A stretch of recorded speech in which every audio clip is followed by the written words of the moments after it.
Dawson's Rentals. Hey YouTube, Dawson Ryder here with some pretty big and exciting Sentai news that dropped just before the weekend. We got the announcement of two brand new Returns movies, two 20 years after movies. This is one of those moments that makes you feel really old. It gives me that same feeling of when someone says, I grew up with Power Ranger Samurai. You just feel old. The fact that we're doing 20 years after, and for one of these we've already done a 10 years after. So we are getting a 20 years after special for both Ninpuu Sentai Hurricaneger and Bakuryu Sentai Abranger. And they're going to be released within succession of each other. I'm surprised that they announced both of these at the same time. Like, it's just kind of funny. I thought there would be a bigger gap between them. But Hurricanegers arrives in summer 2023 in a limited theatrical release, obviously not here in the US, and then it'll come to home video in October after that. And then Abrarangers will have a limited release in 2023 as well, and then it's going to be on DVD in March of 2024. And so for the Hurricaneger one, you have the plot of them going back to the Edo era, of course. I feel like Toku movies do this all the time. It's like, no one, not a soul. Toku movies. The Edo era. One thing that's really cool is the Red Ranger's getting a new power-up. He has this really cool looking, unique power-up that's going to have this new gimmick that you can get with the DVD for like $100. It's ridiculous. They're also coming out with a Memorial Edition changer, I believe, for this. I wish the new gimmick just came with that instead of the DVD. But anyway, that's pretty cool. I do like Hurricaneger. I have kind of a soft spot for it. It's not like one of my most favorite series, but I enjoyed it. It was one of the first series I watched in full when I got into Sentai. I watched it with the old HK subs, so I feel like I need to rewatch it. I've been meaning to rewatch it with the Shout DVDs or something, but regardless, I think this is neat, the fact that we're doing this. We got the whole cast there. We got a cool new power-up, which is neat. We did get, if I remember right, yeah, we got a sort of new suit in the last one, in the Returns one. It was just like a repainted black version of the helmet with like kind of just a gi on. But still, I like when we get some new forms for these type of things. And best thing about both of these is it doesn't seem like it's going to be bringing in or shoehorning in any other Toku characters. That's my main hope for these. I think these will be enjoyable and great if we just focus on these guys. Don't try to bring in like other Ninja Sentai or other random Toku people from random. Just focus on this. The Abraranger one also has a cool new form for our Red Ranger, which looks kind of like this amalgam of all his power-ups in the sense that it's got like a little bit of Super Dino mode going on, and a little bit of the Triassic Ranger Abare Max going on, but with something new.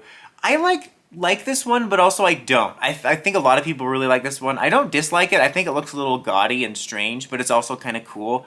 I like the idea behind it, though. I might like it a little bit more than the Hurricaneger one. I'm not sure, but I'm glad it exists. It's really funny, though, when I first saw it, I'm like, oh, this is kind of mixing together elements of Super Dino Mode and Triassic Ranger, but where's the Battleizer? And then I remembered that was Power Rangers.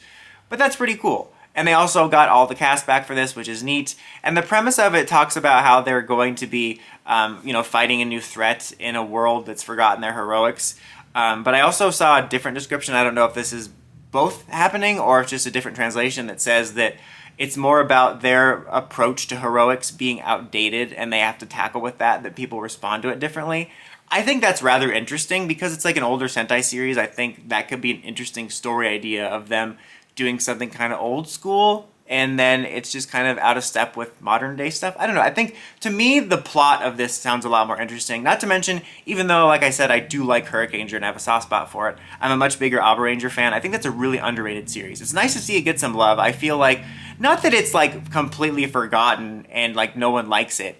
It just feels like it always gets lost in the shuffle because, Zyuranger is obviously so well known aesthetically because of MPR. Kyoryuger was hugely popular, and I think Ryusoldier is like in the forefront right now just because of Dino Fury, and it's been talked about a lot more recently. I think even though it's technically not in the middle anymore since there's 4 Dino Sentai, it feels like the awkward middle child that gets forgotten. So I think it's going to be cool to see it get some love, and I'm actually quite excited for this. And it feels like it's getting a lot of love lately with this, and then we got the DVD coming back. And then there also is going to be a Memorial Edition changer for this as well. And you got a special faceplate that comes with the DVD, but not the Memorial changer.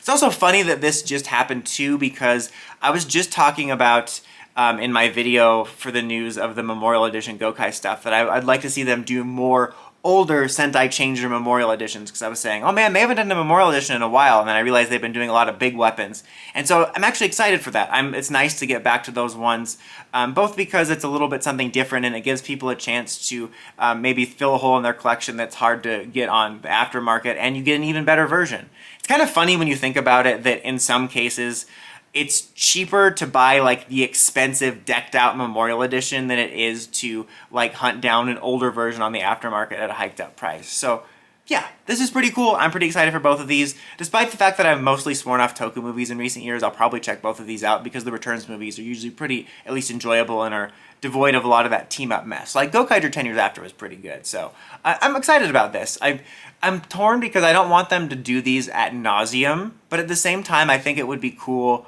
if they did continue this tradition of doing more of these, just because it's a little bit different than just the too many Toku team-ups where they just get a bunch of randos back for bright colors and explosions, because it is a little more meaningful when they can actually get the whole cast back, and that's kind of rare. And if they can do that for any further, 10-year, 20-year specials, I would totally welcome that, just because I think it's really neat, and it feels like more of a celebration of the core of that show than just a, hey, raw explosions type of thing. But anyway, that's it for this one, guys. Let me know if you are excited for these movies and which Sentai you'd like to see get Returns movies and possible new power-ups and stuff introduced for those in the comments as always. Until next time, don't forget to like, comment, subscribe, and climb the steps, and ring that bell so you can get notifications for my videos. Dawson Ryder, signing out.